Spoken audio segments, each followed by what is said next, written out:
முருகா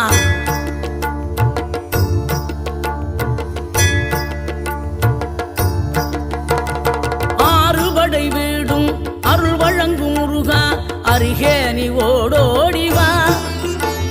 மூவிரண்டு முகம் சொலிக்க ஆறிரண்டு கரங்களுடன் ஆதரவு தர ஓடிவா.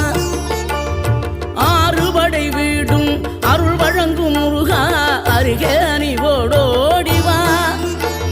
மூவிரண்டு முகம் சொலிக்க ஆறிரண்டு கரங்களுடன் ஆதரவு தர ஓடிவா.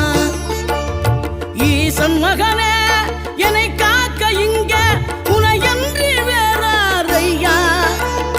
நெஞ்சார நான் நினைக்க பஞ்சாமிர்தம் கொடுக்கும் ஒரு தெய்வம் நீதானையா. ஒரு தெய்வம் நீ